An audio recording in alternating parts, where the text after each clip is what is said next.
దేవాతి దేవుడు ఈరోజు మనతో ఎంతో స్పష్టంగా ఏమని మాట్లాడుతున్నాడంటే, మరి యెషయా గ్రంథం 55వ అధ్యాయం 5వ వచనం. యెషయా గ్రంథం 55వ అధ్యాయం 5వ వచనంలో, "నీవెరుగని జనులను నీవు పిలిచెదవు. నిన్నెరుగని జనులు యెహోవా నిన్ను మహిమపరచగా చూచి, నీ దేవుడైన యెహోవాను బట్టి, ఇశ్రాయేలు పరిశుద్ధ దేవుని బట్టి నీ యొద్దకు పరిగెత్తి వచ్చిరి." చిన్న ప్రార్థన చేసుకుందాం. మహాపరిశుద్ధుడగు దేవా! నీకే స్తోత్రములు తండ్రి. నిత్యుడగు దేవా! ప్రభా! నీకే వందనాలు. ప్రభా! మరి ఈ వచనం యొక్క మరి నేటి వాక్య ధ్యానం యొక్క మర్మములను మాతో ఎంతో సూటిగా మాట్లాడమని బతిమాలుకుంటున్నాను తండ్రి. తండ్రి అయిన దేవా! పరిశుద్ధుడా! వాక్య మర్మములను మేము గ్రహించుకొనుటకు ఆత్మ నడిపింపును నాకు దయచేయండి తండ్రి.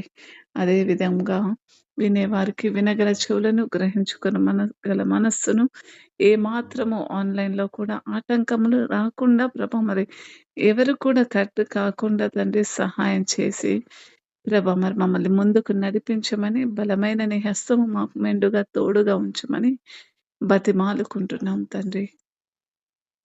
యేసు నామములో ప్రార్థిస్తున్నాం తండ్రి. ఆమేన్.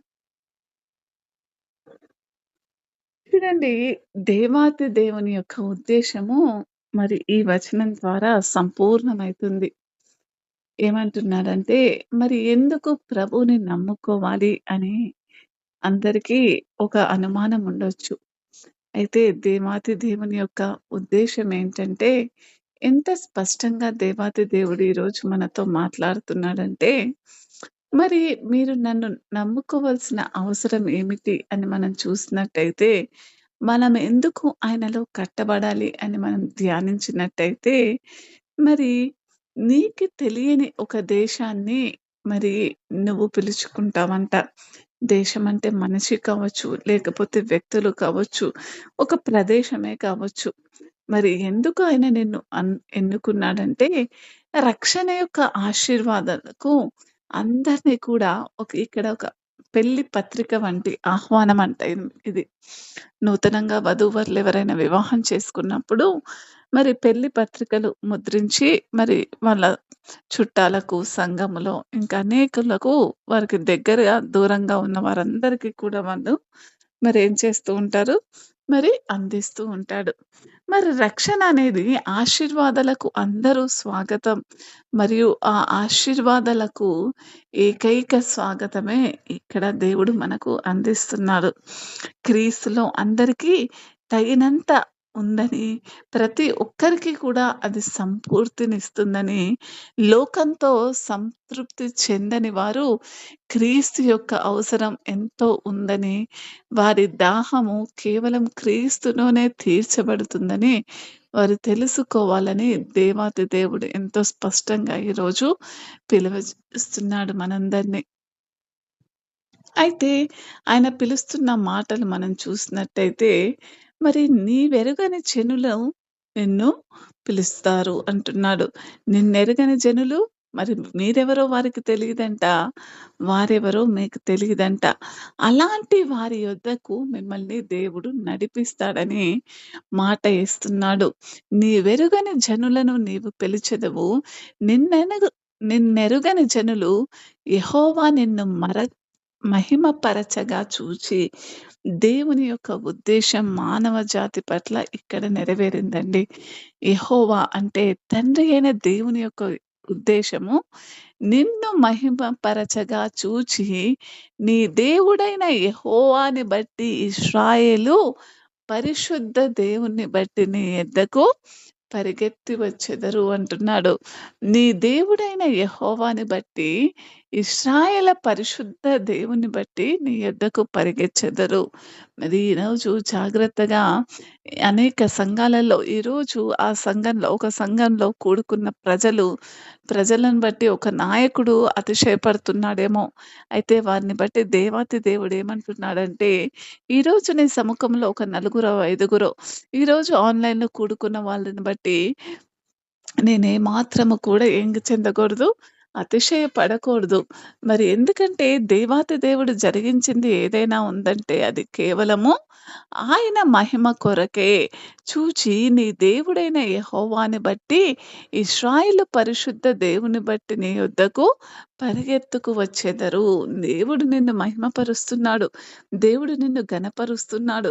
దేవుడు ప్రతినిత్యము నిన్ను ఎంతగానో నువ్వు మరి ఆయన సన్నిధిలో జీవిస్తున్న నీవు, ఆయనని ఆనుకొని జీవిస్తున్న నీవు, మరి నిజముగా మరి యెషయా గ్రంథం గనక మొదట 5 మాటలు గనక మనం చూసినట్టయితే చూడండి. 55వ అధ్యాయం 1 నుంచి ఒకసారి చదువుతాను చూడండి. దప్పిగొనిన వారిలారా నీళ్ల యొద్దకు రండి. రూకలు లేని వారా మీరు వచ్చి కొని భోజనము చేయండి. రండి. రూకలు లేకపోయినను ఏమియో నీయకయే ద్రాక్షారసమును, పాలును కొనుడి. ఆహారము కాని దాని కొరకు మీరెలా రూకలిచ్చెదరు? సంతుష్టి కలుగజేయ దాని కొరకు మీ కష్టార్జితమును ఎందుకు వ్యయపరచెదరు? ఆ మాట జాగ్రత్తగా ఆలకించి మంచి పదార్థము భుజించుడి. మీ ప్రా మీ ప్రాణము స నీ ప్రాణానుసారమైన దాని యందు సుఖింపనీయుడి. చెవియొగ్గి నా యొద్దకు రండి. మీరు వినిన ఎడల మీరు బ్రతుకుదురు. నేను మీతో నిత్య నిబంధన చేసెదను. దావీదునకు చూపిన శాశ్వత కృప మీకు చూపెదను. ఇదిగో జనములకు సాక్షిగా అతన్ని నియమించితిని. జనములకు రాజుగా అధిపతిగాను అతన్ని నియమించితిని. నీవెరుగని జనులను నీవు పిలిచెదవు. నిన్నెరుగని జనులు యెహోవా నిన్ను మహిమపరచగా చూచి, నీ దేవుడైన యెహోవాను బట్టి, ఇశ్రాయేలు పరిశుద్ధ దేవుని బట్టి నీ యొద్దకేం చేస్తారంట? పరిగెత్తుకొనొస్తారంట. దేవుడు నీ జీవితంలో, నా జీవితంలో, ఇంకా అనేకుల జీవితంలో మరి జరిగిస్తున్న ప్రతి ఒక్క పరిస్థితిని బట్టి మరి దేవాతి దేవుడు ఈరోజు బాధల్లో ఉన్నవాళ్ళు, నిజంగా దుఃఖంలో ఉన్నవారు, దాహంతో ఉన్న వారందరిని కూడా మరి నీకు తెలియని వారిని నీ సన్నిధికి నడిపిస్తానని వాగ్దానం ఇస్తున్నాడు. ఏమంటున్నాడు?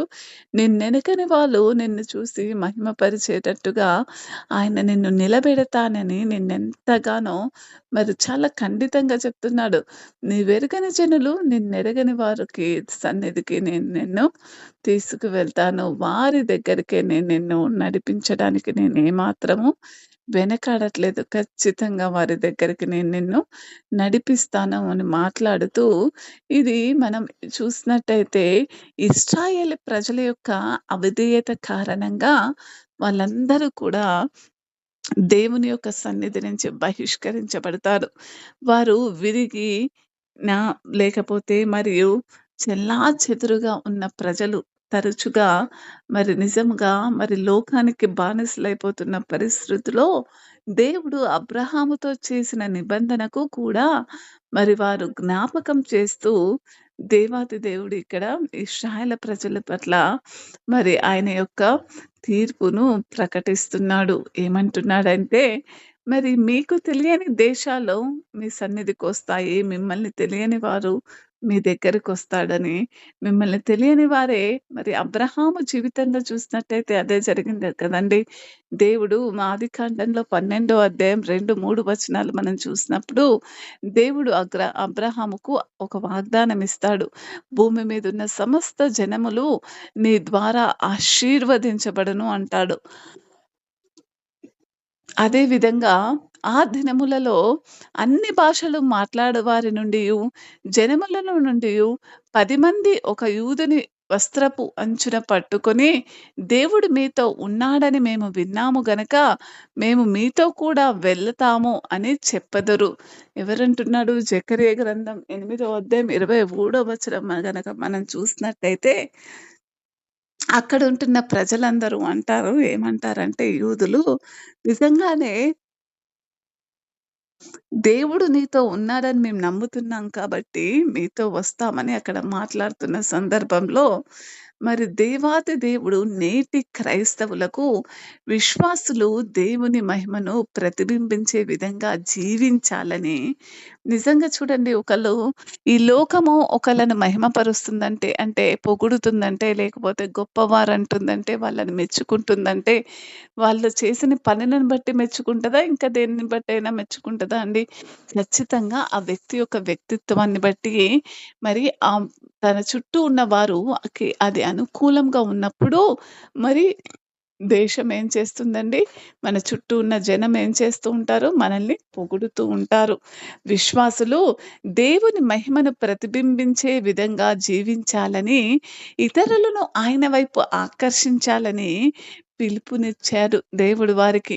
ఈ వచనం క్రైస్తవులు తమ జీవితాలలో దేవుడు చేసే పనికి తమ కంటే మించి ఒక ఉద్దేశ్యం ఉందని, ఇతరులను ఆయన గొప్పతనాన్ని సూచిస్తుందని విశ్వసించాలని మరి ఈ వచనం మనల్ని ప్రోత్సహిస్తుంది. అందుకే యేసుక్రీస్తు అంతిమ సందర్భంలో ఆయన రాకడ మరి ఆ సూచనలు ఎంత దగ్గరగున్నాయంటే అండి, నిజానికి దేవుని ప్రణాళికను ప్రపంచవ్యాప్తంగా మరి అన్ని దేశాలను కలుపుకొని ఉన్నట్టుగా చూడడానికి దేవుడు మనల్ని ప్రోత్సహిస్తున్నాడు. చూడండి నిజంగా నువ్వు ఈరోజు మహిమపరచబడాలంటే, నువ్వు ఆయన చిత్తమై నువ్వు నిజంగా మహిమపరచాలంటే, దేవుడు నువ్వు ఏ విధంగా జీవించాలో ఎంతో స్పష్టంగా తర్వాత మాటల్లో మాట్లాడుతున్నాడు. ఏమంటున్నాడంటే, కీర్తనకారుడు 23 కీర్తన 2 వచనం ద్వారా చూడండి, 23 కీర్తన 2 వచనం ద్వారా ఎంతో మంచి మాటలు దేవాతి దేవుడు తెలియజేస్తున్నాడు. ఏమంటున్నాడంటే అందరూ కూడా చూడాలి. 23 కీర్తన రెండో మాట. 23 కీర్తన రెండో చరణం. పచ్చిక గల చోట్లను ఆయన నన్ను చున్నాడు. శాంతికరమైన జలముల యొద్ద నన్ను నడిపించుచున్నాడు. ఎవరు నడిపిస్తున్నాడంట? ఒక పచ్చిక గల చోట్ల ఆయన మనల్ని పండుకోపెడుతున్నాడంట. శాంతికరమైన చోట్లలో ఆయన మనల్ని నడిపిస్తున్నాడు అని దావీదు భక్తుడు ఇక్కడ దేవుని గురించి మాట్లాడుతున్నాడు. ఏమంటారంటే ఒక మందగా ఉన్న గొర్రెలకు గొర్రెల కాపరి స్థానంలో దేవుణ్ణి చూస్తున్నాడు. మరి దాన్ని సూచిస్తూ ఏమంటున్నాడంటే, నా దావీదు స్వంత కాపరి యొక్క స్థానంలో ఉండి మాట్లాడుతున్నాడు. ఆ దేవుని గురించి తనకున్న అనుభవాన్ని ఇక్కడ మనతో ఎంతో స్పష్టంగా మాట్లాడుతున్నాడు. ఏమంటున్నాడంటే, గొర్రెల కాపరులు తమ గొర్రెలను ఎలా చూసుకుంటున్నారో ఇక్కడ వెల్లడి చేస్తున్నాడు. గొర్రెల కాపరి ఏంటంటండి, ఏం చేస్తాడంట? మరి పచ్చిక గల చోట్లన ఆయన నన్ను చేయుచున్నాడు. మరి మీరనుకోవచ్చు, ఈరోజు సేవ చేస్తున్న వారు కావచ్చు, విశ్వాసులు కావచ్చు, ఇంకెవ్వరైనా గొర్రెలకి కాపరిగా ఉంటున్న ఒక యజమాని తమ గొర్రెలను ఎప్పుడైనా ఎక్కడికి తీసుకెళ్తాడండి? ఈరోజు దేవుడు నీకు దర్శనంలో మాట్లాడి నువ్వొక స్థానంలో ఉండి సేవ చేయాలని ఆశిస్తున్నాడేమో. ఈరోజు దేవుడు నీకు ఒక స్థానాన్ని చూపిచ్చి వాళ్ళ దగ్గరికెళ్ళి నువ్వు వాక్యం చెప్పాలని ఆశపడుతున్నాడేమో. అయితే దేవుడు ఎప్పుడైతే ఆ దర్శనమో, కలో నీకు చూపించినప్పుడు నువ్వు దాన్ని తోసిపుచ్చే దానివిగా ఉన్నావనుకో, మరి వాళ్ళు పేదవారు కదా! ఆ ఊరు చాలా దూరం ఉంది గదా! అక్కడ దేవుని చిత్తం కాదేమో, దర్శనం తప్పేమో అని మీరు అనేక సందేహాలతో మరి ఆగిపోయే వాళ్ళు చాలా ఉంటున్నారు. కానీ దేవాతి దేవుడు ఏమంటున్నాడంటే, పచ్చిక గల చోట్లను ఆయన నన్ను పరుండజేయుచున్నాడు. శాంతికరమైన జలముల యొద్ద నన్ను నడిపించుచున్నాడు. ఇంకెక్కడ నడిపించుచున్నాడంట? శాంతికరమైన జలముల యొద్ద. ఎంతో శాంతికరంగా ఉండే జలముల యొద్ద ఆయన నిన్ను నడిపించుచున్నాడన్నది ఎంత సత్యమంటే మనకనిపించదు అక్కడ శాంతి ఉంటదని. గొర్రెల కాపరి లేకుండా గొర్రెలు ఆకలితో చనిపోతాయి. అవునా కదా? ఒక గొర్రెలకు గనక కాపరి లేకపోతే మరి అవి ఆకలితో చనిపోవడం జరుగుతుంది. లేకపోతే వేరే మరి జంతువులకు అయి ఆహారంగా మారుతాయి. అవునా కదా? అదే విధంగా గొర్రెల కాపరి గొర్రెలను నీటి వరసుల వైపు నడిపించాడు. ఈ సారూప్యతను మనం గనక ఊహించినట్టయితే, దావీదు తన అవసరాలన్నిటిని తీర్చడానికి దేవునిపై తన పూర్తి ఆధారపడటాన్ని వ్యక్తపరుస్తున్నాడు. ఎక్కడికంటున్నాడండి? ఒక గొర్రెల కాపరి అంటే నడిచే గొర్ర ఏ విధంగా అయితే సంపూర్ణంగా తన గొర్రెల కాపరి మీదనే ఆధారపడుతుందో, ఎప్పుడైతే ఆ గొర్రెల కాపరి లేడో అది వేరే వారి చేతికి అపహరించబడుతుంది. లేకపోతే ఆకలితో అలమటించి చనిపోతుంది. మరి అటువంటి గొర్రె స్థానంలో ఉన్న నువ్వు, నేను మరి ఏం చేస్తున్నాము? దేవునిపై తన పూర్తిగా ఆధారపడటానికి దావీదు మనకి ఇంత చక్కని వర్ణన ఇస్తున్నాడే, అనేక సార్లు మన జీవితంలో వచ్చిన మరి అనేక పరిస్థితుల్లో మనం కాపరి దగ్గరికి వెళ్ళే గొర్రెల్లాగా ఉన్నామా?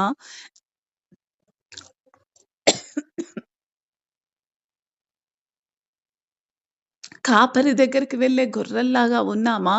లేకపోతే మరి ఆ కాపరి చెప్పే పరిస్థితులను కాపరి చెప్పే మరి మాటలను పెడచెవిన పెట్టి మరి మనము ఈ లోకంలోనే జీవిస్తున్నామా అన్నది మనం ఒకసారి గ్రహించుకోవాలి.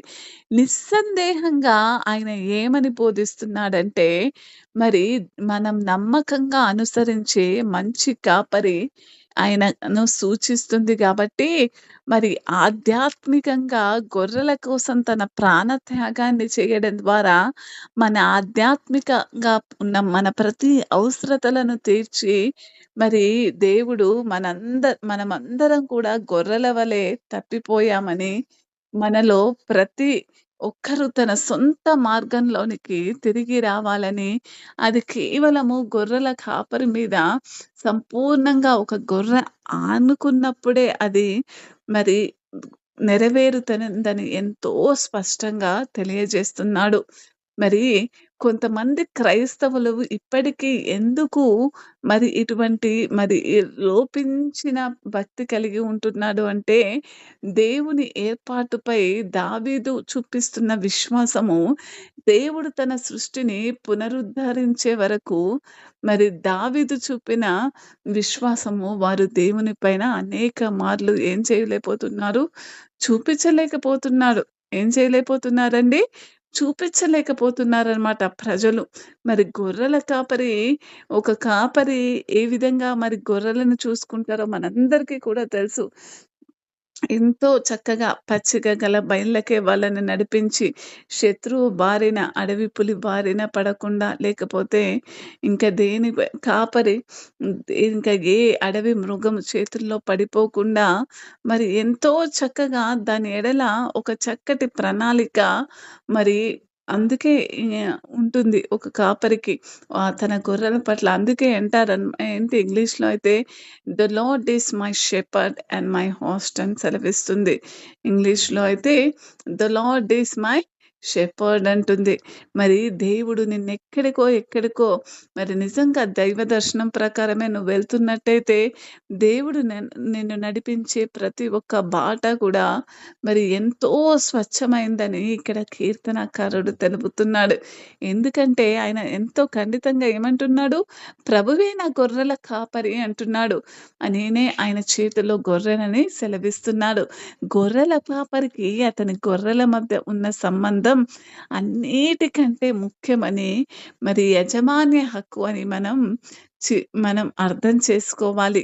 గొర్రెల కాపరి ముందున్న మందను సొంతగా చూసుకుంటాడు. అవునా? కాదా?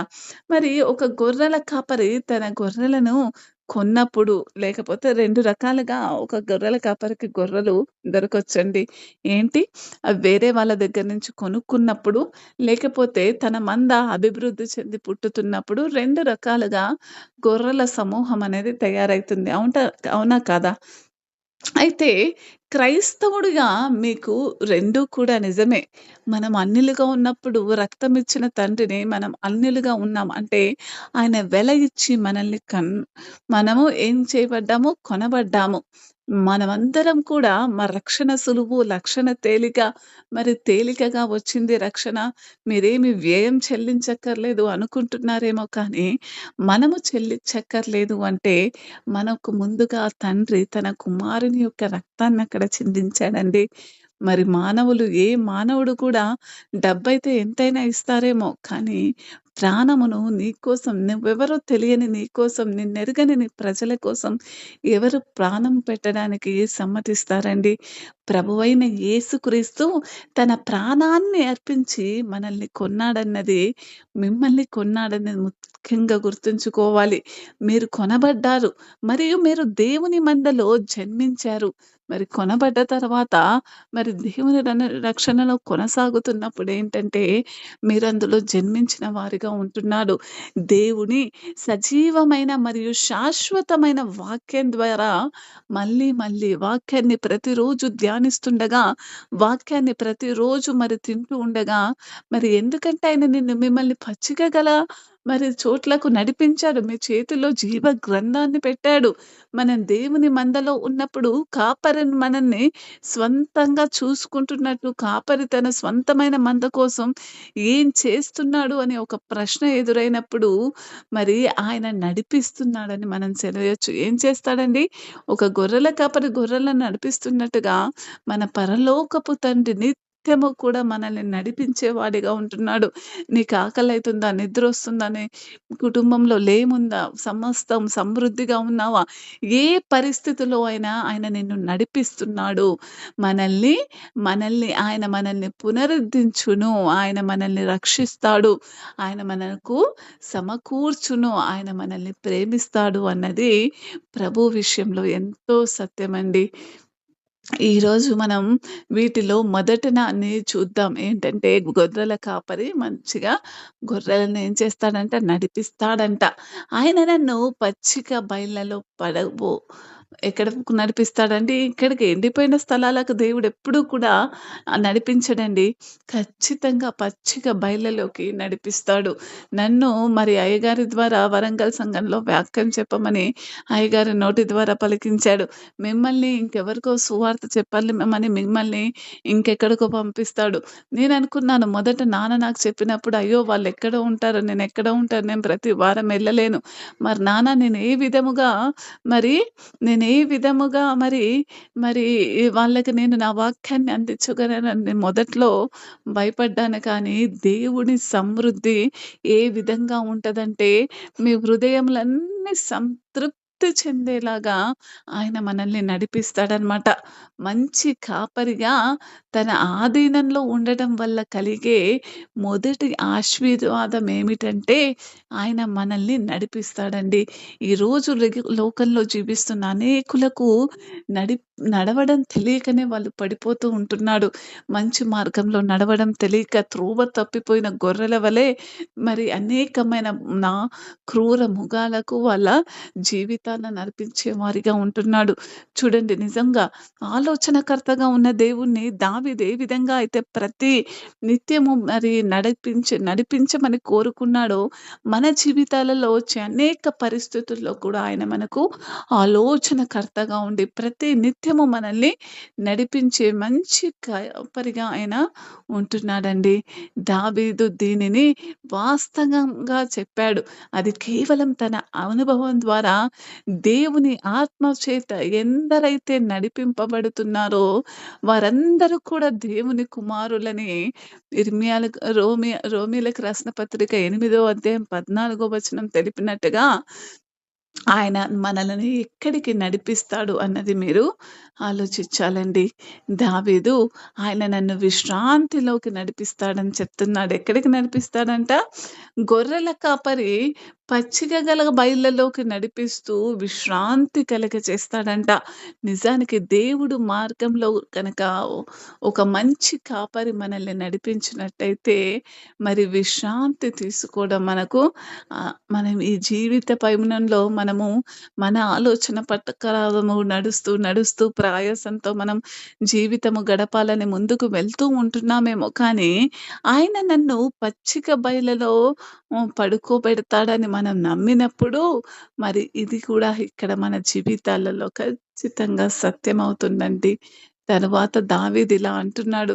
ఆయన నిశ్చలమైన జలాల పక్కన నన్ను నడిపిస్తాడంటున్నాడు. గొర్రెలు కదిలే నీటికి భయపడతాయి. తెలుసా అండి మీకందరికీ కూడా? ఎప్పుడైనా ఎక్కడైనా నీరు గనక కదులుతూ ఉన్నట్టయితే గొర్రెలు ఆ నీటిని చూసి భయపడడం జరుగుతుంది.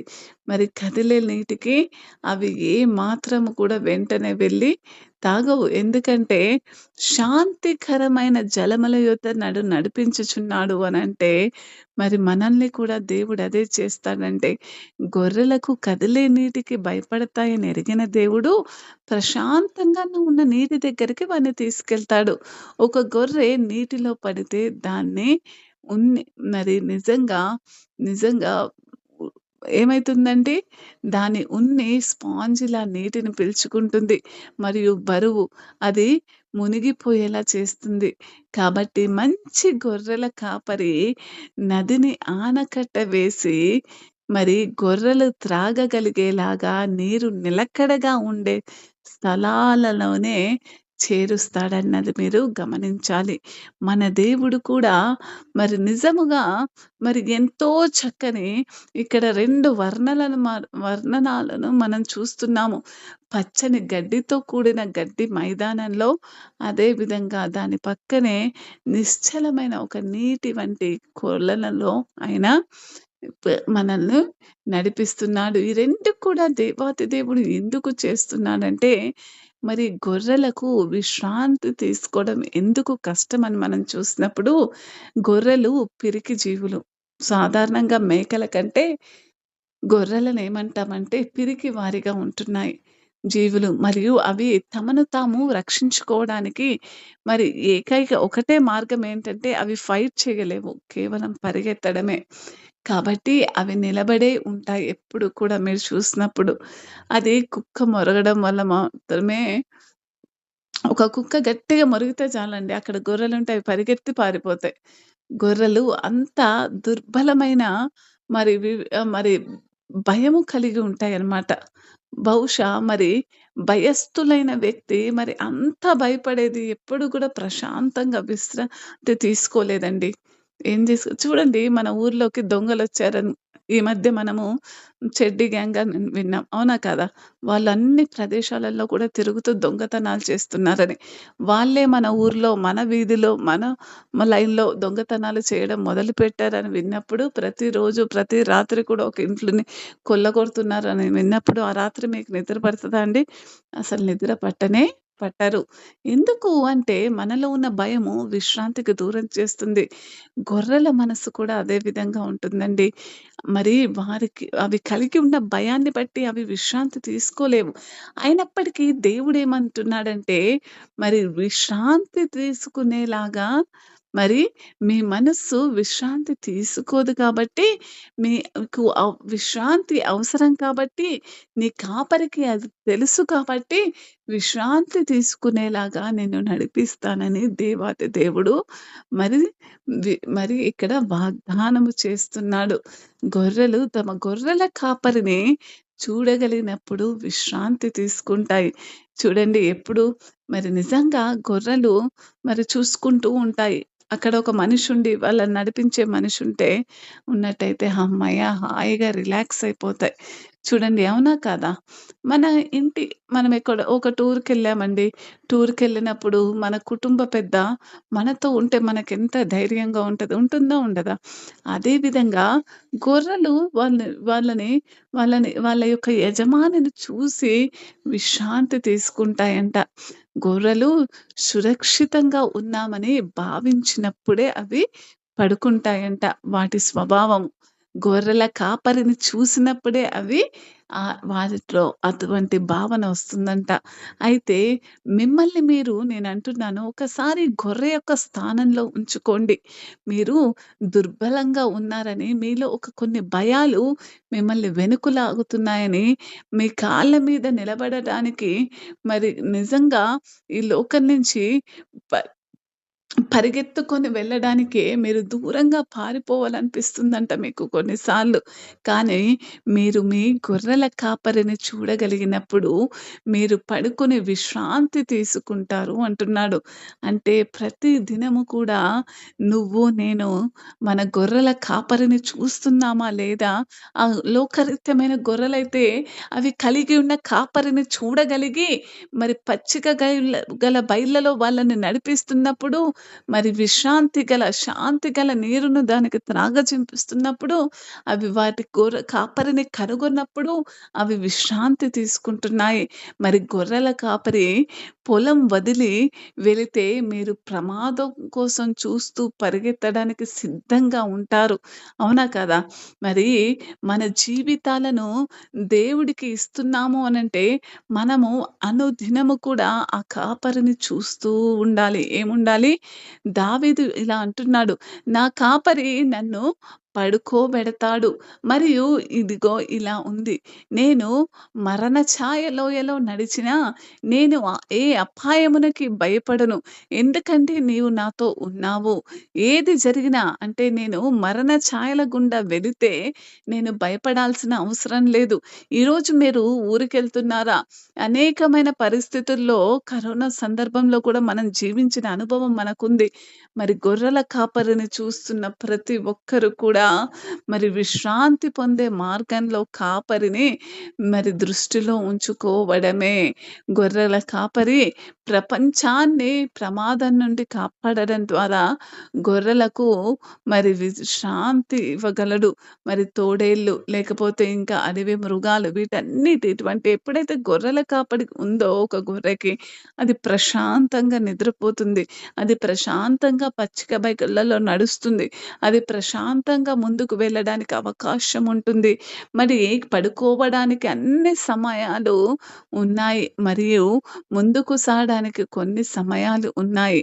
క్రైస్తవ జీవితంలో కూడా విశ్రాంతి కంటే మరి ఎక్కువైనది ఇంకా ఉందని దేవుడు ఇక్కడ చాలా స్పష్టంగా తెలియజేస్తున్నాడు. ఎందుకంటే, మనము ఎప్పుడు విశ్రాంతి తీసుకోవాలి అంటే, ఇక్కడ గొర్రెలకు విశ్రాంతి ఉట్టిగానే దొరికిందా అండి? కొద్ది క్షణములు ధ్యానించండి. ఇక్కడ గొర్రెలకు విశ్రాంతి ఉట్టిగానే దొరికిందా? కొన్ని మైళ్ళు ప్రయాణించాక దొరికించా? ఎప్పుడైతే గొర్రెల కాపరి మందని తన ఇంటి నుంచి మరి తోలుకుంటూ వచ్చాడో, మరి అరణ్యమంతా కూడా తిరుగుతాడు. ఎక్కడ పచ్చిక బయళ్ళున్నాయో చూసుకుంటాడు. మరి పర్వత శ్రేణులు తిరుగుతాడు. ఎక్కడ పచ్చిక బయళ్ళున్నాయో చూసుకుంటాడు.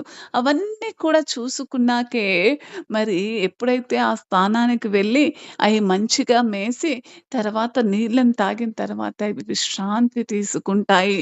ప్రతి ఒక్కడి క్రైస్తవ జీవితంలో కూడా మరి సమాజ క్రమం ఏమిటంటే మనం సరైన మార్గంలో నడిచి, మనం సరైన కాపరి యొక్క నీడలో నడిచి, ఆపై మీరు గడ్డిని మైదానంలో విశ్రాంతి తీసుకుంటారు అని.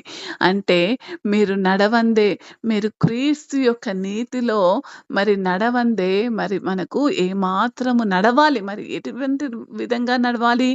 క్రీస్తు మనకు ఇచ్చే నీతిలో మనము నడవడం ఎంతో ముఖ్యమైనదని దేవుని యొక్క వాక్యం సెలవిస్తుంది. నీతిని 2 విధాలుగా మాట్లాడుతుంది. క్రీస్తు మనకు ఇచ్చిన నీతి ఉంది. మరియు ఆయన మనలను పిలిచే నీతి కూడా ఉందని మనం గ్రహించుకోవాలి.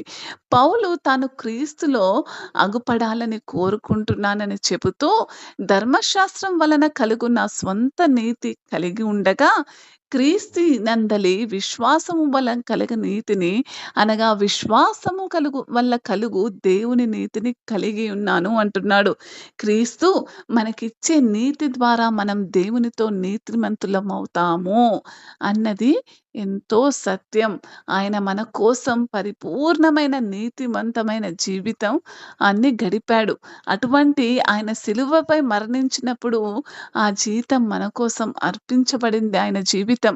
అయితే మీకందరికీ కూడా అవసరమైన నీతి అంతా ప్రభువైన యేసుక్రీస్తు ద్వారా మనకందరికీ కూడా ఇవ్వబడింది. మీరు ఆయనగా మారినప్పుడు యేసు నీతి మీదవుతుంది. ఏ విధంగా అయితుందండి? మొదట మన నీతి అనుకున్నాము. రెండోదిగా చూసినట్టయితే క్రీస్తు మనకు ఇచ్చే నీతి ఒకటైతే, మరియు మనలను పిలిచే నీతి ఇంకోటని చూసినప్పుడు, ఎప్పుడైతే ప్రభు పునరుద్ధానుడై మన కోసం మరణించాడని నమ్మినప్పుడు, మీరు ఆయనగా మారినప్పుడే యేసు యొక్క నీతి మీదైతుందండి. దేవుని కుమారునిచే పూర్తిగా స్వంతం చేసుకోవడం అనేది అదొక అద్భుతమైన విషయం. మరి ఇంకో నీతి ఉందని చెప్పాను. ఆయన మనలను పిలిచే నీతి. అదేంటంటే మనము పాపము విషయమై చనిపోయి, నీతివశమై జీవించినట్లు ఆయన తానే తన శరీరమును మన పాపములను మ్రాను మీద మోసెను అంటున్నాడు. ఏమంటున్నాడు? పేతురు రాసిన మొదటి పత్రిక 2వ అధ్యాయం 24వ వచనంలో ఎంతో చక్కగా మాట్లాడుతూ, మనమందరము కూడా ఈరోజు క్రీస్తు యొక్క నీతిని మ ద్వారా పిలుచబడ్డాము అంటే, ఆయన యొక్క శరీరము మన కోసం మ్రాను మీద వ్రేలాడినప్పుడు నీతి విషయమై చనిపోయాడు. అవునా కాదా? ప్రభువు మనకు కాపరిగా ఉన్నప్పుడు ఆయన మనల్ని నడిపిస్తాడు. మరియు ఆయన మనల్ని నడిపించే మార్గాలు ఎల్లప్పుడూ కూడా నీతి మార్గాలుగానే ఉంటాయి. నీతి మార్గాలు అంటే సరైన మార్గాలు అని అంటారు. గొర్రెల కాపరి మిమ్మల్ని నడిపించే చోట ఎల్లప్పుడూ సరైన మార్గంగా ఉంటుంది. పచ్చిక బయళ్ళలో నడిపిస్తూ, శాంతిగల జలుబులను త్రాగిపిస్తూ, విశ్రాంతి గల స్థలాలకు నడిపించే కాపరిని మనం కలిగి ఉన్నామని, ఈరోజు క్రైస్తవులమైన మనము ఏమాత్రము కూడా మరి, మరి ఏం చేయొద్దండి? మరి ఏమాత్రము కూడా మరి గొర్రెలు విశ్రాంతి పొందాలంటే కాపరిని ఎల్లప్పుడూ కూడా చూస్తూనే ఉండాలండి. అంటే దాని అర్థం ఏంటంటే, ప్రభుతో మనకు సహవాసం ఎల్లప్పుడూ కూడా ఉండాలి. ఒక గొర్రెకు తన కాపరికి సహవాసం అనేది ఎప్పుడుండాలండి? అప్పుడప్పుడు ఉంటే సరిపోతుందా? కాదు. ఎల్లప్పుడూ కూడా ఉండాలి. మానవులమైన మనకు అదే విధముగా సాధ్యమంటే, వాక్య ధ్యానము, బైబిల్ చదవడం ద్వారా ఎల్లప్పుడూ నువ్వెంత బైబిల్ చదువుతావో దేవుడు నీతోటి అంత మాట్లాడతాడు. నువ్వెంత ప్రార్థిస్తావో దేవునితో నువ్వంత నీ మనవులను చెప్పుకునే పరిస్థితి. రోజు రోజు ఈ 2 కూడా యథావిధిగా రోజు జరుగుతుండగా, దేవాతి దేవుడు మిమ్మల్ని ఆయన రూపంలోకి మరి మారుస్తూ వస్తూ ఉంటాడు. మరి తర్వాత చూసినప్పుడు ఈ విధంగా గొర్రెలను మీరు తెలుసుకున్నారు. అయ్యో! మనకొక కాపరి ఉన్నాడు. ఆయన చిత్త ప్రకారం మనం నడవాలి అని అనుకున్నప్పుడు, ఫిలిప్పీలకు రాసిన పత్రిక 4వ అధ్యాయం 11వ వచనం చూడండి. మరి ఏమంటున్నాడంటే, ఒక కాపరి సమక్షంలో నడుస్తున్నప్పటికీ కూడా, నా కొదవ కలిగినందున నేనిలాగు చెప్పుటలేదు. నేనే స్థితిలో ఉన్ననో, ఆ స్థితిలో సంతృప్తి కలిగి నేర్చుకొని ఉన్నానని, మరి ఎవరైతే నిజమైన కాపరి దగ్గర ఉన్నప్పుడు, అతని లక్షణాలు ఈ విధంగా ఉంటాయని దేవుడు మాట్లాడుతున్నాడండి. ఏమంటున్నాడు? ఎవరైతే నిజమైన గొర్రెల కాపరిని ప్రతిరోజు కూడా చూస్తూ, మరి ఆయన చేత నడిపింపబడుతున్నారో, మరి వారందరికీ కూడా మరి ఫిలిప్పీలకు రాసిన పత్రిక 4వ అధ్యాయంలో పౌలు భక్తుడు 11వ వచనంలో అన్నట్టుగా, నాకు కొదవ కలిగినందున నేనిలాగు చెప్పుటలేదు. నేనే స్థితిలో ఉన్ననో, ఆ స్థితిలో ఏ విధంగా ఉన్నాడంట? ఏ స్థితిలో ఉన్నా కూడా, ఆ స్థితిలో సంపూర్ణంగా ఉన్నానని ఎంతో చక్కగా మాట్లాడుతున్నాడు. ఏమంటున్నాడండి? ఆయన ఒక స్థితిలో ఉన్నాడంట. ఆ స్థితిలో కూడా ఆయన ఏ విధంగా ఉన్నాడంట? ఎంతో సంపూర్ణంగా ఉన్నానని చాలా గట్టిగా మాట్లాడుతున్నాడక్కడ పౌలు భక్తుడు. మరి చూడండి, నిజంగా మరి మనం చూసినట్టయితే అనేక సార్లు, అనేక పరిస్థితుల్లో, అనేక సందర్భాలలో ఇక్కడ పౌలు భక్తుడు మాట్లాడుతుండగా, మన జీవితాలలో కూడా కొదువుగా ఉన్న సమయాలు అనేకమైనవి ఉంటున్నాయండి. ఏముంటున్నాయి? మరి కొదవుగా ఉన్న సమయములు అనేకం మనము చూడవచ్చు. మరి నిజంగా మనం చూసినట్టయితే, నిజానికి ఆ కొదవ మన జీవితాలలో ఎటువంటి పరిస్థితుల్లో వస్తుందో ఒక్కసారి గమనించండి. మరి మీ జీవితాలలో ఒకసారి జ్ఞాపకం చేసుకోండి. ఎటువంటి పరిస్థితుల్లో మీరు కొదవగా ఉన్నారో, ఎటువంటి పరిస్థితుల్లో మీరు కొదవ కలిగి ఉన్నారో, ఆకలి దప్పులు అనుభవించుండొచ్చు. మరి అప్పుల సమస్యలతో కొట్టుమిట్టాడబడి ఉండవచ్చు. ఇంకా మనం ఆలోచించినట్టయితే అనేక సందర్భాలలో మీరు కొదవ కలిగి ఉన్న పరిస్థితులు ఉంటుంటాయి. మరి ఎక్కడ ఉండాలో తెలియని పరిస్థితి అయ్యుండొచ్చు. లేకపోతే సొంత వారేమయ్యారో తెలియని పరిస్థితి అవ్వచ్చు. మరి సొంత కన్నవారు లేకపోతే నమ్మిన స్నేహితులు మోసం చేసే పరిస్థితుల్లో ఉండవచ్చు. బా ఒక చిన్న ఉపమానం చెప్తాను చూడండి ఇక్కడ. బాధాకరమైన వ్యాధితో ఒక రాజున్నాడంట. ఆ రాజు ఒక బాధాకరమైన వ్యాధితో బాధపడుతున్నాడంట. అయితే ఆ వ్యాధికి మరి మరి ఈ మాత్రం ఏం చేసినా సంతృప్తి లేదంట ఆయన జీవితంలో. అయితే అతనికి అనేక మంది మంత్రులొచ్చి ఏం చేసినా కుదరట్లేదు. రాజును సంతోషపెట్టలేకపోతున్నామని గ్రహించుకున్న వాళ్ళు అతని సలహాదారులు కొందరు వచ్చి ఒక్కటి మాత్రమే నివారణ ఉంది ప్రభు దీనికని సలహా ఇస్తారంట. ఏమంటారంటే మరి సంతృప్తి చెందిన వ్యక్తిని కనుగొని అతని చొక్కాను తీసుకొని రాత్రింబగళ్ళు దానిని ధరించడం అన్నదే అతనుకున్న వ్యాధికి మరి ఏ వ్యక్తి అయితే సంతోషంగా, సంతృప్తి కలిగి ఉన్నాడో ఆ రాజ్యంలో అతని చొక్కాను తీసుకొని రాత్రింబగళ్ళు కూడా దానిని ధరించుకుంటే నీకు ఉన్న వ్యాధి పోతుంది మహాప్రభు అని అక్కడున్న కొందరు సలహాదారులు అతనికి సలహా ఇచ్చాడు. సలహా ఇచ్చాడు కాబట్టి రాజు కదా! అధికారం అంతా తన చేతుల్లో ఉంటుంది కాబట్టి రాజు వెంటనే ఆజ్ఞాపిస్తాడు. రాజు అలాంటి వ్యక్తిని కనుగొనడానికి దూతలను పంపుతాడు వెంటనే. అతని దగ్గరున్న అందరిని కూడా అటువంటి వ్యక్తులను కనుగొనమని ఒక ఆజ్ఞ ప్రకటిస్తాడు. అతని చొక్కాను తిరిగి తీసుకురావాలని, అటువంటి వ్యక్తిని కనుగొనడమే కాదు, అటువంటి వ్యక్తి యొక్క చొక్కాను తీసుకొని రావాలని మరి ఆదేశిస్తాడు. నెలల తడబడి రాజ్యాన్నంతా కూడా శోధిస్తూనే ఉంటారు. కొన్ని నెలలు గడిచిపోతాయి. ఎక్కడ తిరిగినా కూడా అటువంటి వ్యక్తి మరి అక్కడ వారికి దొరకట్లేదు. ఖాళీ చేతులతో తిరిగి వచ్చేస్తారనమాట.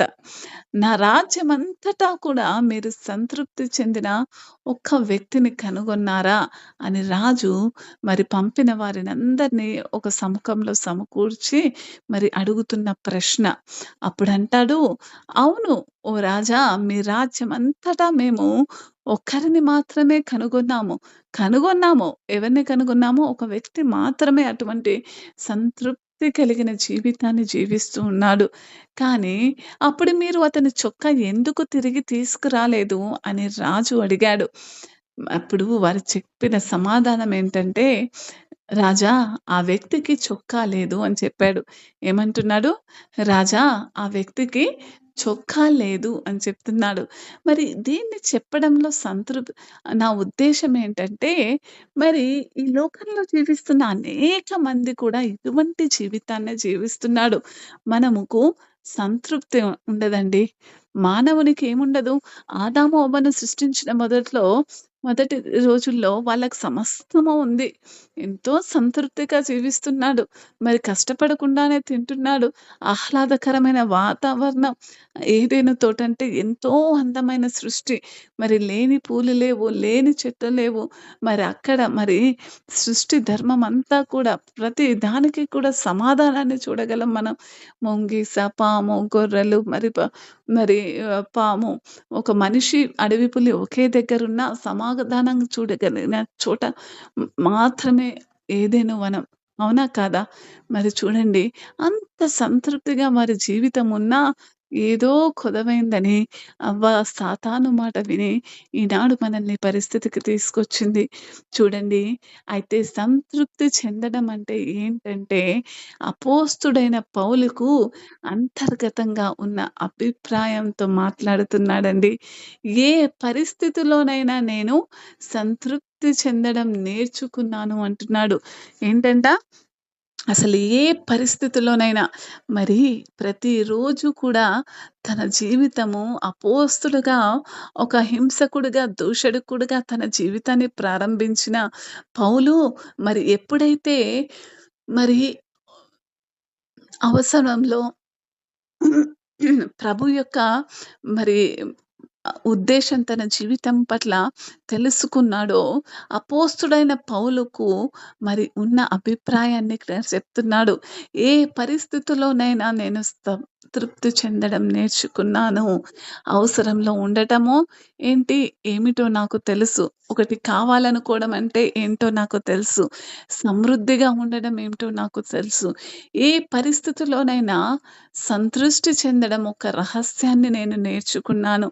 అది బాగా తినిపించినా, లేదా ఆకలి దప్పులతో ఉన్నా, ఉపవాసములున్నా సంతుష్టిగా ఉండడం నేను సమృద్ధిగా ఉన్నానా లేదా అని మరి ఫిలిప్పీలకు రాసిన పత్రిక 4 అధ్యాయం 11, 12 ఎంతో చక్కగా వివరిస్తుంది.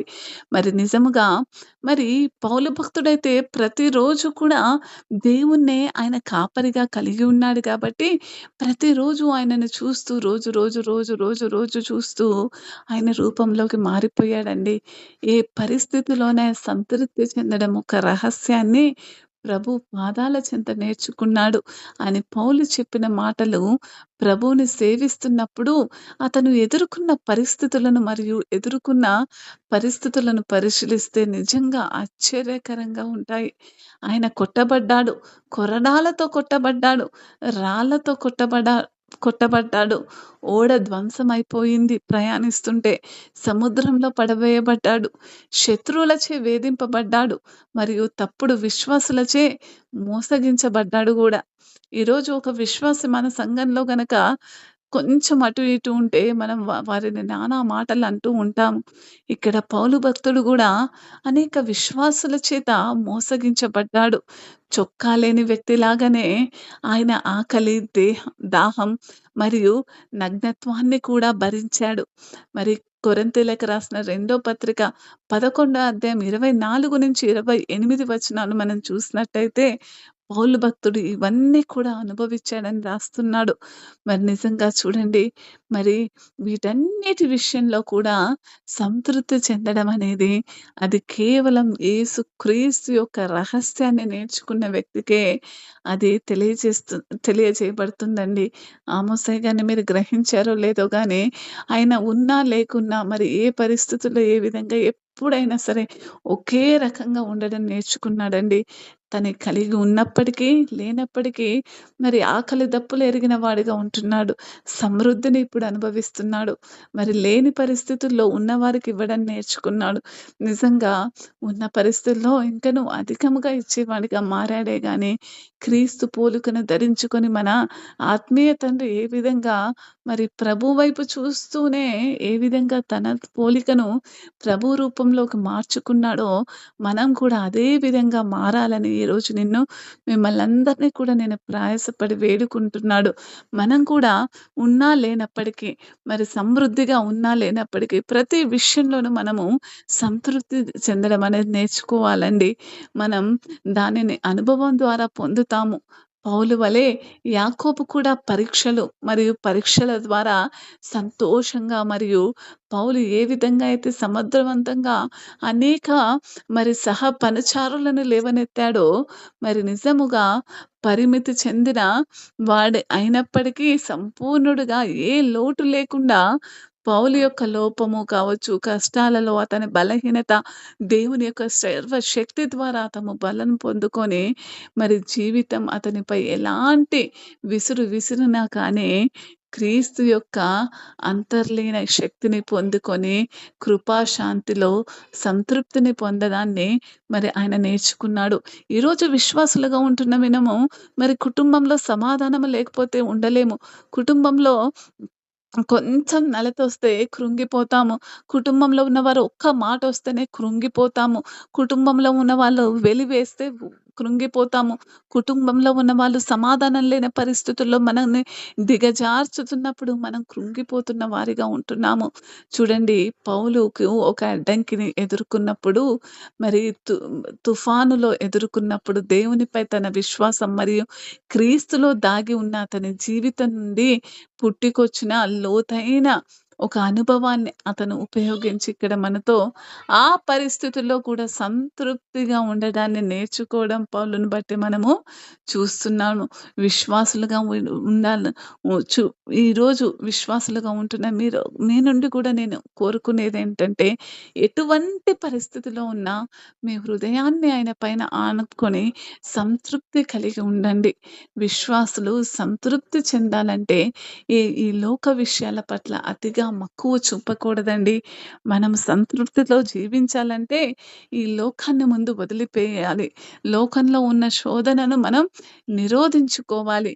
కొరింథీయులకు రాసిన మొదటి పత్రిక 7 అధ్యాయం 31 వచనము, సంతృప్తి కలిగిన జీవితం గనక మనం ఆశించినదైతే చూడండి, ఈరోజు అనేక ఇబ్బందులు మీ చుట్టూ ఉన్నప్పటికీ ఈ లో ఈ లోకము అనుభవించువారు అమితముగా అనుభవింపునట్టు ఉండవలెను. ఏలయనగా ఈ లోకపు నటన గతించుచున్నది అంటున్నాడు. ఈ లోకంలో ఉండేదంతా కూడా నటనేనండి. ఇదంతా కూడా నశించిపోద్ది, గతించిపోద్ది. మన కళ్ళకు కనపడకుండా పోద్ది. మరి యేసు తన అనుచరులతో ఇలా అంటున్నాడు. ఏమి తిందుమో, ఏమి త్రాగుదుమో, మీ ప్రాణమును గూర్చి చింతించకుడి, మీ శరీరాన్ని గూర్చి చింతించకుడి.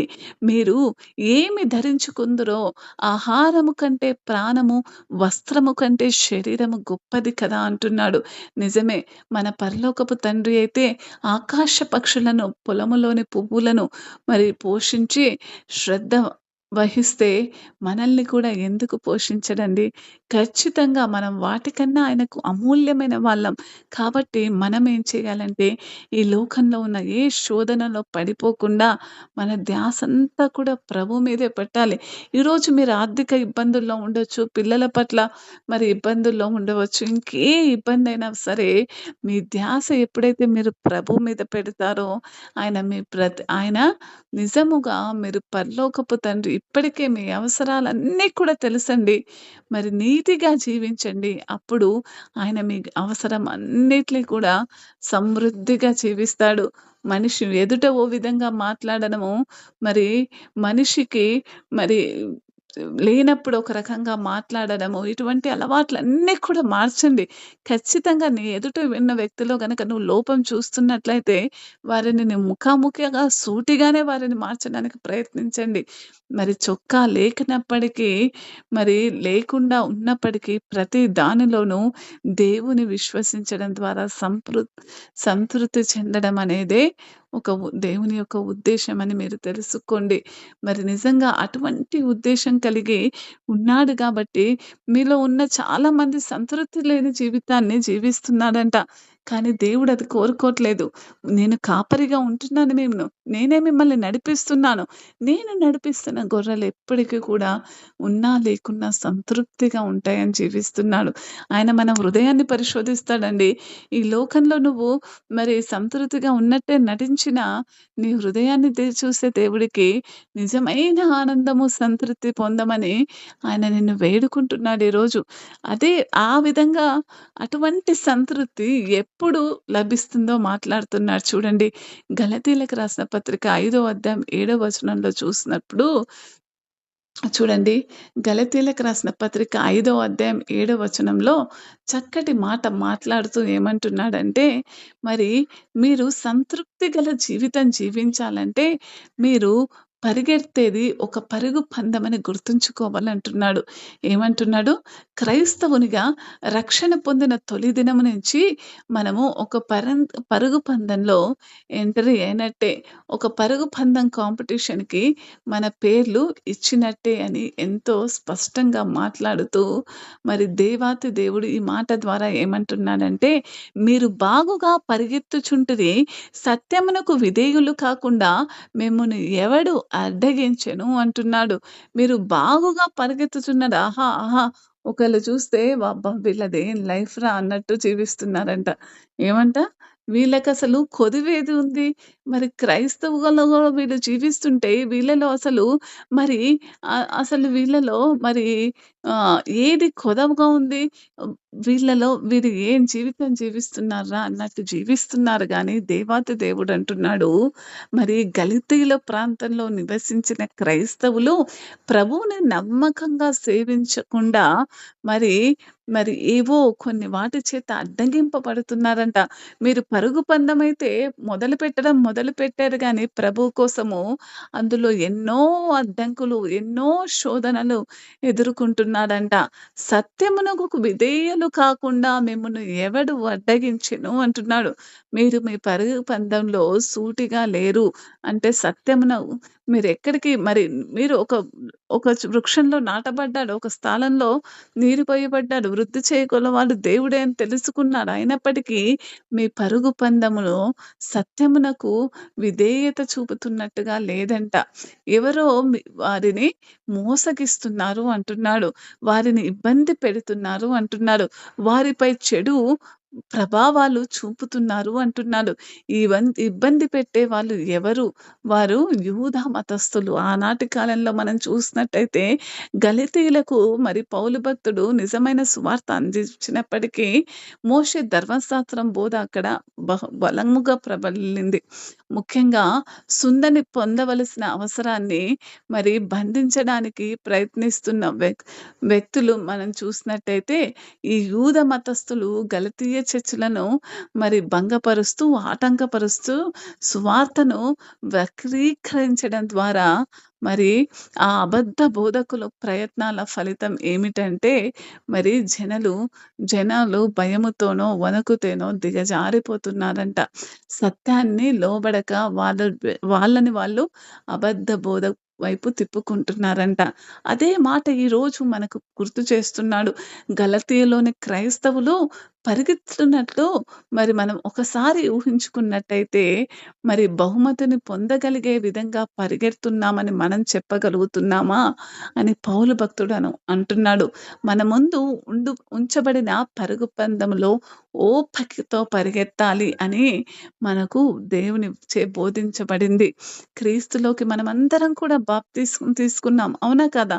బాప్తిసం తీసుకున్న సమయం నుండి మనం ఈ లోకాన్ని విడిచిపెట్టే సమయం వరకు కూడా ఇది మన క్రైస్తవ పందెమని మనం గుర్తుంచుకోవాలి.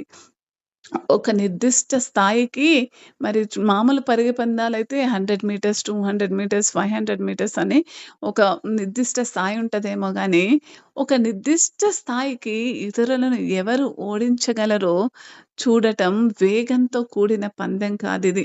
బదులుగా ఇది ఓర్పుతో కూడిన పందెం అన్నమాట. మరి క్రైస్తవ పరుగు పందెం అనేది నువ్వెవరినైతే మార్చాలనుకుంటున్నావో వారి కొరకే ఓపికతో నీ మోకాళ్ళుండి నువ్వు ప్రార్థించాలి. వారి కొరకై ఓపికతో నువ్వు ఆయన సన్నిధిలో మోకరిల్లాలి. అనేక దినములు ఓపికతో వారి కోసం ప్రభు సన్నిధిలో నువ్వు మోకరించి ఏడుస్తూనే ఉండాలి. ఇది ఒక పందెం. దీనిలో ప్రవేశించే వారందరూ కూడా విజయం సాధించి జీవిత కిరీటాన్ని పొందగలరన్నది ఎంత తథ్యమో ఇతర జాతుల మాదిరిగానే ఈ పందెమునకు ముగింపు మాత్రం ఏమాత్రము లేదండి. మరి నిజముగా మన జీవితాంతము కూడా మనము కొనసాగించవలసిందే.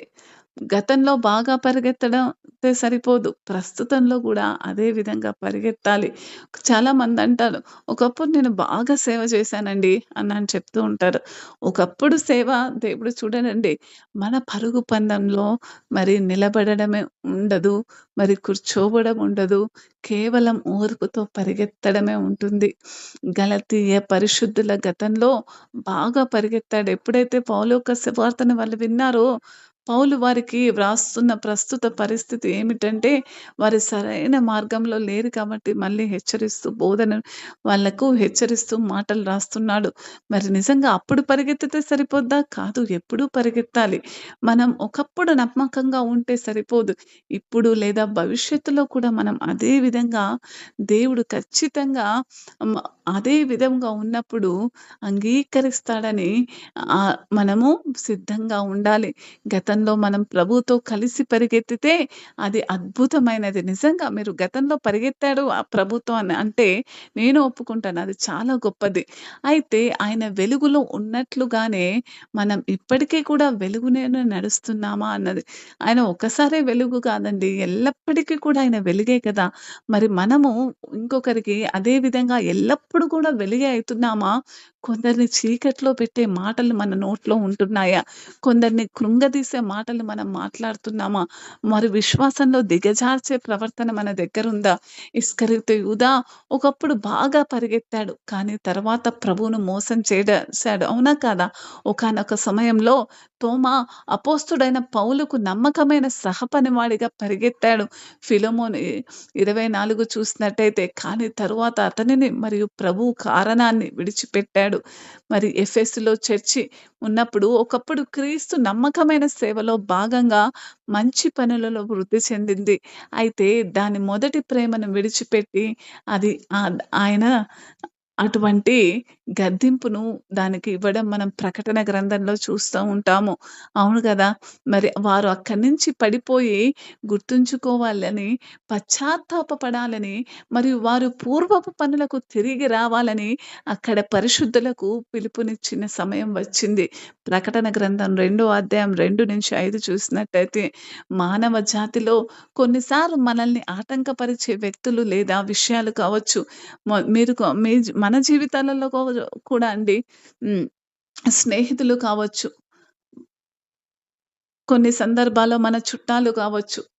తమ లోక విధానాలు కావచ్చు. తీవ్రమైన ఒత్తిడికి అందరూ కూడా లోనైతారు.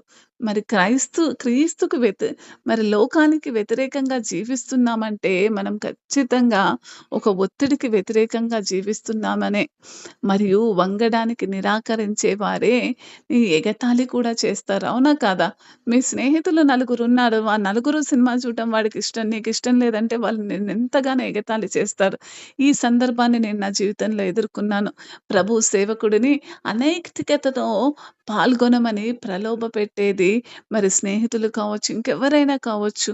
మరి మన ఆత్మీయ జీవితాన్ని దెబ్బతీసే ప్రతి పరిస్థితిని కూడా కొందరి వరకు ఎందుకండి కొన్నిసార్లు పిల్లలే మనల్ని చర్చికి రానివ్వరు. చర్చికి వెళ్ళను అని బాధ పెడుతూ ఉంటారు. మరి అటువంటి పరిస్థితుల్లో కుటుంబంలో ఉన్న పరిస్థితులు కూడా మరి సత్యానికి మనల్ని తీసుకువెళ్ళకుండా వెనక్కి లాగే పరిస్థితుల్లో మనము మన జీవితంలో వెదురుకుంటూ ఉంటామండి. అయితే దేవాతి దేవుడు ఏమంటున్నాడంటే అన్నీ చెప్పిన తర్వాత మరి ఇవన్నీ కూడా తెలిసాక మీరు సత్యానికి లోబడకపోతే మరి, మరి మీ చర్యలకు మీరే ఖచ్చితంగా బాధ్యత వహించాలని దేవుడు మీకెంతో క్లుప్తంగా ఒక్కొక్కటి కూడా మరి మీకు అర్థమయ్యేలాగా నేనెందుకు వివరిస్తున్నానంటే, మీరు వాక్యం చదివినప్పుడు అందులో ఉన్న మర్మాన్ని గ్రహించి ప్రతిరోజు కూడా ఆయన స్వరూపంలోకి మీరు మారాలి. ఈ పందెంలో ఓపికతో మరి పరుగు పందెమే కదా! ఏదో విధంగా పరిగెత్తితే సరిపోతుందంటే నేను ఒప్పుకోను. ప్రభు వలె ఓర్పుతో పరిగెత్తాలి. ఎటువంటి పరిస్థితుల్లోనైనా సంతుష్టిగా జీవించడం నేర్చుకోవాలని ప్రభువు మాట్లాడుతూ యోహాను సువార్త 11 అధ్యాయం 8 వచనంలో ఏమంటున్నాడంటే, ఆయన శిష్యులు బోధకుడా ఇప్పుడు యూదులు నిన్ను రాళ్లతో కొట్ట చూచుచుండిరే, అక్కడికి తిరిగి వెళ్ళెదవా అని అడిగితిరి. యేసు జీవితంలో కూడా ఇటువంటి వ్యతిరేకమైన పరిస్థితి ఒకటొచ్చిందండి. ఏమొచ్చింది? ప్రభు యొక్క జీవితంలో కూడా ఇటువంటి వ్యతిరేకమైన పరిస్థితి ఒకటి చూడగలిగాడు దేవాతి దేవుడు. మరి ఏంటంటే ఒకానొక రోజు తన నిజ స్నేహితుడు తనకు ఎంతో ఇష్టమైన వ్యక్తి అయిన లాజరు మరణించాడు. ఏమయ్యాడండి? తనకు ఎంతో ఇష్టమైన లాజరు ఏం చేశాడు? మరణించగలిగాడు. అయితే ఎప్పుడైతే ఆ లాజరు మరణించాడో దేవాతి దేవుడు ఆ సమాచారము ఆయనకి అందింది. దేవునికేమందిందండి? లాజరు మరణించాడని. మరి ఇది గలతీయ ప్రాంతంలో మరి మనం చూస్తున్నప్పుడైతే ఎప్పుడైతే మరి లాజరు మరణించాడని దేవుడు తెలుసుకున్నప్పుడు దేవాతి దేవుడు ఏమంటున్నాడంటే మరి మనం చూసినప్పుడు ఇంకొకసారి ఆ వచనం చదువుదామండి. ఇంకొకసారి అక్కడున్న మాట చదువుకుందాము. ఒక్క నిమిషం. ఇంకోసారి అక్కడున్న మాట చదువుదాం. యోహాను సువార్త 11 అధ్యాయం 8 వచనం. ఆయన ఆయన ఎప్పుడైతే ఆ మాట విన్నారో ఆయన శిష్యులు వెంటనే ఆయనతోటి అంటున్నాడు. ఆయన శిష్యులు బోధకుడా ఇప్పుడే యూదులు నిన్ను రాళ్ళతో కొట్టచూచుచుండిరి. అప్పుడే ప్రభుకంతా కూడా అక్కడ వ్యతిరేకత ఉందంట. ఆయనకి ఎటువంటి వ్యతిరేకత ఉందంటే మరందరూ కూడా రాళ్ళతో కొట్టడానికి దేనితో కొట్టడానికి చూస్తున్నారంటండి? రాళ్ళతో కొట్టడానికి ప్రభువుని చూస్తున్నారంట. బోధకుడా మరి అందరూ కూడా రాళ్ళతో కొట్టడానికి చూస్తున్నారు గదా! మరి అయినప్పటికీ నువ్వు అక్కడికి వెళతావా అని అడుగుతున్నాడు. అయితే చాలా మంది జీవితాలలో వెళ్ళడం అనేది అనేక సందర్భాలలో జరగొచ్చు. మరి పనికి వెళ్ళడం కావచ్చు, ఇంటికి వెళ్ళడం కావచ్చు, రాత్రి భోజనం చేయడానికి వెళ్ళడం కావచ్చు, 2 గంటలు టీవీ చూడడం కావచ్చు, లేకపోతే కంప్యూటర్ ముందు పని చేయడానికి వెళ్ళడం కావచ్చు, పడుకోవడం కావచ్చు. 40 సంవత్సరాలు మరి గనక మరి వీటినన్నిటిని కూడా అనుభవిస్తున్న వారందరితో యేసు యొక్క జీవితం గురించి ఆలోచించినప్పుడు 3 సంవత్సరాలలో ఆయన తన శిష్యులను ఎన్నుకొని శిక్షణ ఇచ్చి, తాను ప్రారంభించిన దానిని కొనసాగించడానికి వారిని సన్నద్ధనం చేయడం ద్వారా ఆశ్చర్యం అంటే, అలా చేయడానికి ఆయన తన సమయాన్ని సరిగ్గా ఉపయోగించుకోవాలి. అవునా? కాదా? ఏం చేయాలండి ఇక్కడాయన? అక్కడ ఆయన మరి, మరి శిష్యుల నమ్మశక్యం. ఇక్కడేమంటున్నాడు? శిష్యులకి మరి తను సువార్త మొదలుపెట్టిన దాని నుంచే మొదటి రోజు నుంచే శిష్యులను ఎన్నుకోవడం. 3:30 సంవత్సరాలే ఆయన సువార్త ప్రకటిస్తాడని తెలుసు. ఈ లోపల తనతో పాటున్న శిష్యులకు సమస్తము నేర్పాలని తెలుసు. మరి నిజంగా అటువంటి పరిస్థితుల్లో ఉన్న దేవాతి దేవుడు ఏమనుకున్నాడో ఏమో గానీ, అతని శిష్యులకు ప్రతి విధమైన పరిస్థితిను ఎంతో స్పష్టంగా మరి బోధిస్తున్నాడండి. ఏమంటున్నాడు? ఎంతో స్పష్టంగా వారికి తెలిసేలాగా ప్రతి పరిస్థితిని గూడా మరి బోధిస్తున్నాడు. మళ్ళీ ఏమంటున్నాడంటే చూడండి, ఎప్పుడైతే లాజరు మరి 11 అధ్యాయం మనం చూసినట్టు ఇప్పుడు మరి అక్కడేం జరుగుతుంది అంటే, యెరూషలేము సమీపంలో బెతానియాలో తన స్నేహితుడైన లాజరు అనారోగ్యంతో ఉన్నాడని వార్త వస్తుంది. వచ్చాక యేసు లాజరును అతని సోదరీమణులను మార్త మరియు మరియలను ప్రేమించాడు కాబట్టి, తాను ఉన్న చోట 2 రోజులు ఎక్కువ కాలం ఉన్నానని యోహాను చెప్పాడు. వారికి అత్యున్నతమైన మేలు లాజరు స్వస్థత పొందడం మాత్రమే కాదు, వారి విశ్వాసం పెరిగేలాగా దేవుని మరియు ఆయన స్వంత మహిమ యొక్క పెద్ద దర్శనం పొందడం అని ప్రభు గ్రహించుకున్నాడు. కానీ 2 రోజుల తర్వాత ఏమైందంటే 11 అధ్యాయం 7 వచనం చూసినప్పుడు ఆయన తన శిష్యులతో మనం మళ్ళీ యూదాకు వెళదాం అని అంటాడనమాట. బెతాని లేదా లాజరుకు అని అనుకోకుండా యూదాయ అని చెప్పడం ద్వారా యేసు శిష్యుల నుండి ఆశ్చర్యకరమైన ప్రతిస్పందన లేకెత్తిస్తాడు. ఏమంటంటే, రబ్బీ యూదాకి వెళ్తే ఎలా? అక్కడ శిష్యులందరూ కూడా నీకు వ్యతిరేకంగా ఉన్నారు కదా!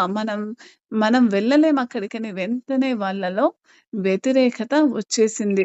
మరి నిజంగా మనం జాగ్రత్తగా గమనించినట్టయితే మనందరి జీవితాలలో కూడా అనేక వ్యతిరేకతలొస్తాయండి. ఏమొస్తాయి? అనేక వస్తాయి. మరి శిష్యులు నమ్మశక్యం కాని ప్రశ్నకు యేసు ఏమంటున్నాడంటే ఇలా జవాబిస్తాడు. ఏమంట ఏమంటాడంటే, "పగలు 12 గంటలు లేవా? ఎవరైనా పగటిపూట నడిచినట్లయితే అతను ఈ లోకపు వెలుగును చూస్తాడు. కాబట్టి అతను తడబడడు. కానీ ఎవరైనా రాత్రిపూట నడిచినట్లయితే అతను తడబడతాడు. ఎందుకంటే అతనిలో వెలుగు లేదు." అప్పట్లో మనం గమనించినట్టయితే అప్పట్లో అసలు గడియారాలు లేవు. ఉన్నాయండి? మరి ఏమాత్రము గడియారాలు లేని పరిస్థితి అది.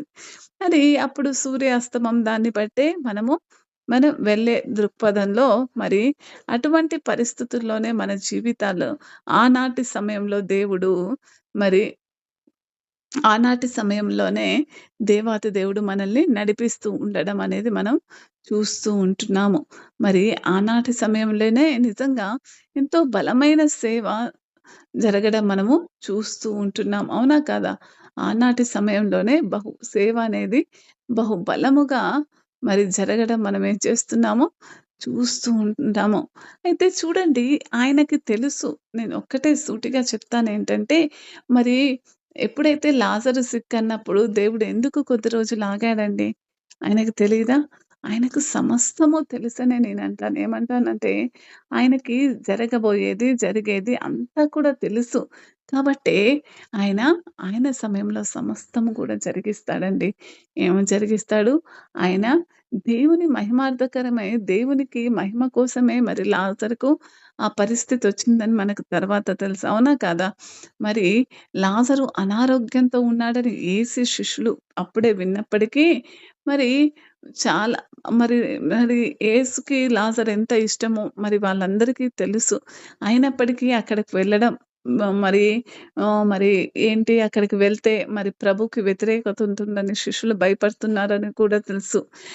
ఈ విశ్వాసులు కూడా మరి దేవుడి నిర్ణయం ఏంటంటే, అయినప్పటికీ ప్రమాదం పూర్తిగా అనివార్యమైనప్పుడు ప్రమాదంలోకి వెళ్తారు. సైనికులు మనం చాలా సార్లు చూసినప్పుడు యూదాకి తిరిగి వెళ్ళడం వల్ల కలిగే ప్రమాదం గురించి యేసుకు తెలుసు. అయినప్పటికీ ఆయన అక్కడికి వెళ్ళాలని నిర్ణయించుకున్నాడు. ఖచ్చితంగా నిర్ణయించుకున్నాడు.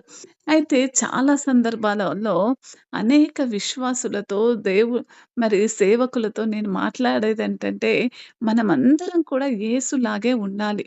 సాక్షిగా ఉండడానికి ఏంటండి, మరి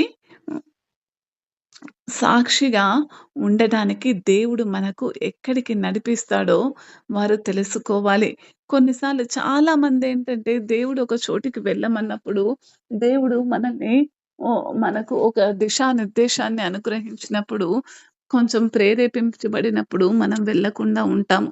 ఒక విశ్వాసిగా దేవుడు మనల్ని ఎక్కడికి నడిపిస్తాడో అక్కడికి వెళ్ళడానికి మీరు సిద్ధంగా ఉండాలని, అది ప్రమాదకరమైన పరిస్థితిలోకి వచ్చినా కూడా దేవుడు నియంత్రణలో ఉన్నాడని, మరి అక్కడ ఎవరైనా మీ సాక్ష్యాన్ని చూడాలని లేదా వినాలని మనం తెలుసుకోవాలండి. దేవుడు ఒక స్థలానికి మనల్ని పంపిస్తున్నాడంటే, ఈరోజు మిమ్మల్ని హాస్పిటల్‌లో ఉన్న మీ చుట్టాలకే సువార్త చెప్పమని వెళ్ళమని మీకు ఒక ప్రేరేపణ కలిగిందనుకోండి, వెళ్ళాలి వెంటనే. వారి కోసమే మీరు ప్రార్థించాలి. ప్రమాదానికి భయపడవద్దు. వాళ్ళు చుట్టాలు గదా! వాళ్ళేమనుకుంటారో అని వెనకడుగు వేయకూడదు. ఎందుకంటే మరి గరిష్టంగా ఎప్పుడైతే ఆ విధంగా వెనకడుగు వేస్తామో మనం చనిపోయినట్టే స్థితండి. వెనకడుగు ఎప్పుడైతే మనం ఒక విశ్వాసి తన జీవితంలో క్రీస్తు సువార్తకు ముందుకు వెళ్ళకుండా ఎప్పుడైతే వెనకడుగు వేస్తున్నాడో, మరి దాని అర్థం ఏంటంటే ఖచ్చితంగా అతను క్రీస్తులో మరి చనిపోయిన వాడుగానే లెక్కింపబడతాడు. బీ లైక్ క్రైస్ట్ అన్నది ఈ మాట మనకు తెలివిస్తుంది. మరి లాజర్‌ని మరి వెంటనే ఇక్కడ నుంచి కూడా, ఇక్కడ ఉండి గూడా ప్రభు ఏం చేయొచ్చండి, స్వస్థపరచొచ్చు. లాజర్ ఎప్పుడైతే మరి అనారోగ్యానికి గురయ్యాడు. ప్రభుకి తెలీదా లాజరు అనారోగ్యానికి గురయ్యాడని? తెలుసు. కానీ ఇక్కడ ఉండి కూడా ప్రభు లాజరుని ఏం చేయొచ్చండి? మరి ఏం చేయొచ్చు? లాజర్‌ని స్వస్థపరచొచ్చు. కానీ బదులుగా 2 రోజులు ఆలస్యం చేయడం. కానీ యేసుకు తెలుసు. అతను 2 రోజులు వేచి ఉంటే లాజరుకు సహాయం చేయడానికి తాను చేసే అద్భుతం మరియు మార్త, లేకపోతే మరియ మరియు మార్త మరియు దాన్ని గమనించి వారందరి పైన ఎక్కువ ప్రభావం ఉంటుంది. క్రీస్తులో ఆ పరిస్థితి, లాజరు ఎప్పుడైతే చనిపోయి 3 రోజులైన తర్వాత ప్రభు లేవనెత్తడానికి వచ్చాడో, అది వాళ్ళను ఇంకనూ బలముగా, అక్కడ యూదులు ప్రభుని నమ్మట్లేదండి. అక్కడ యూదులు ప్రభుకు వ్యతిరేకంగా ఉన్నాడు. కానీ ఎప్పుడైతే ఆ కార్యం రాజుల ఎదుట వాళ్ళు చూస్తారో, వాళ్ళింకా ప్రభువులోకి ఎక్కువ బలముగా నమ్మకంలోకి నడిపించబడతారని ప్రభువు గమనించి యేసు వెళ్ళి 2 రోజుల తర్వాత మరి మనము మరి ఆ కార్యం జరిగించడం చూస్తున్నాము. అవునా కాదా? కొన్నిసార్లు ఆయన సమస్యలను మనం కోరుకున్న విధంగా పరిష్కరించడు. ఇంకా మనము దేవుడు మన సమస్యను ఒక విధంగా తీర్చాలని ఆశపడుతూ ఉంటాము. కానీ దేవాతి దేవుడు మన సమస్యకు ఇంకో దారిలో మరి పరిష్కారాన్ని తీసుకొస్తూ ఉంటాడండి. మరి అటువంటి పరిస్థితుల్లో మరి మనమందరం కూడా ఏమని అదే ఇక్కడ దేవుని నుంచి నేర్చుకోవాల్సిందేంటంటే మనం ముఖ్యంగా క్రీస్తులాగా వ్యవహరించడం నేర్చుకోవాలి. మార్త ప్రభువును చూడటానికి పరిగెత్తుచుండగా మరి నిజముగా మరి లాజరు యొక్క బ్రతికి ఉన్నప్పుడు యేసు అతన్ని స్వస్థపరిచేవాడని మార్తకు తెలుసు. తెలుసా తెలీదా? మార్త ప్రభు యొక్క మాటలను వింది. మరి అంతటి నమ్మకం కూడా ఆమెలో ఉంది. కానీ మరి ఈ ఆలస్యము ఎందుకో మరి మరి అది కూడా దేవుని మహిమకరంగా ఈ లోకానికి చూపడానికి అన్నది వారు గ్రహించుకోవాలని, ఇంకా అనేకులు ఆయన పట్ల ఆకర్షింపబడాలని. కొన్ని విషయాలు మన జీవితాలలో లేట్ అయితూ ఉండొచ్చండి. కొన్ని విషయాలు మన జీవితాలలో మూసివేసిన తలుపులానే ఉంటాయి. మళ్ళీ లాజరు పునరుద్ధానం ఎందుకంత ముఖ్యమైనదన్నది మరి యేసు మరణాన్ని జ్ఞా నిజంగా ఇది రుజువైనదని మనము ఒక నిమిషము మరి మరణాన్ని ఆజ్ఞాపించడానికి ఇది రుజువు కాబట్టి అది కూడా ముఖ్యమైనది. అవునా కాదా?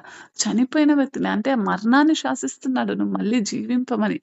నమ్మే వారికి మరణం నుంచి తప్పించడానికి యేసు వాగ్దానం చేస్తున్నాడు. ఈరోజు మీరెవరైనా మరణ బంధకాలలో ఉంటున్నారేమో కానీ దేవాతి దేవుడు ఏమని సెలవిస్తున్నాడంటే ఖచ్చితంగా మమ్మల్ని మరి మరణ ఛాయల నుంచి లేపగల గొప్ప దేవుణ్ణి మనం కలిగి ఉన్నామని మీరు ఏమాత్రము మరి మరి అపనమ్మకం కలిగి ఉండొద్దు. మన దేవుడు మరణించినా సరే లేవనెత్తగల సమర్థుడండి. మరి మనలో ఆహ్, ఆ పునరుద్ధానం మనం చూడాలనుకుంటున్నామా? మరణం కన్నా గొప్పవి కాదండి మనకున్న సమస్యలు ఈరోజు. అవునా కాదా? మరి ఒక అప్పుల సమస్య కావచ్చు, ఇంకా ఏదో మరి చిన్న చిన్న సమస్యలే. మరణం కన్నా గొప్ప సమస్యలను మనం ఈరోజు ఎదుర్కోవట్లేదు. కానీ ఆ చిన్న చిన్న సమస్యలకు మరి యేసుతో నడిచి యేసు మీద ఆధారపడితే ఎంత గొప్ప రుజువును మనం మన జీవితాలలో చూడగలమో, ఆయనకు మహిమార్థకంగా అప్పుడేం జరిగిద్దంటే, మరి నీ వెరుగుల జనులను నువ్వు చూస్తావు. నిన్నెరుగని జనులు నిన్ను చూసి ఏం చేస్తారు? మహిమపరుస్తాడని దేవుడు ఈ వాక్యాన్ని బహుబలముగా ఈరోజు ప్రకటిస్తున్నాడు. ఈ వాక్యాన్ని మీ అందరూ కూడా మరి విశ్వసించాలని విన్న వాక్యాన్ని బట్టి మరి లాజరును ఏ విధంగా మరి ఆయన తగిన సమయంలో మరి సమయోచితమైన సహాయం చేయగల సమర్థుడైన దేవుడు మనం కలిగి ఉన్నామని మరి ఈరోజు మనమందరం కూడా గ్రహించుకోవాలి. మరి నిజంగా మరి మీరు ఇంకొక చిన్న మాట ఎప్పుడైతే లాజరు చనిపోయాడో యేసు యేసు కూడా ఏడవడం మనం గ్రహిస్తామండి. చూడండి ఎంత దుఃఖపడ్డాడో మరి. అవునా కాదా? యేసు లాజరును మృతుల నుంచి లేపుతాడు. అయినా ఆయన కంటి తడి ఏడుస్తూ యేసు పాదాల మీద వెంటనే అప్పుడు పడిపోతాడు. చూడండి అటువంటి పరిస్థితులు అంత ప్రేమించిన ఒక వ్యక్తిని దేవుని మహిమార్థకరంగా వాడుకుంటున్నాడు. ఈరోజు నిన్ను నన్ను కూడా దేవుడు అంతకన్నా ఎక్కువగానే ప్రేమిస్తున్నాడండి. అంతకన్నా ఏం చేస్తున్నాడు? ఎక్కువగానే ప్రేమిస్తున్నాడు. లాజరు కన్నా ఎక్కువగానే ప్రేమిస్తున్నాడు. కాబట్టి నన్ను మరి ఆయన మహిమకై వాడుకోవాలని అనేకులు నిన్నెరుగని జనులు నిన్ను ఆయనని నీ ద్వారా మహిమపరచాలని కోరుకుంటున్నాడు. దేవాతి దేవుడిచ్చిన వాక్యాన్ని బట్టి చిన్న ప్రార్థన చేసుకుందాం.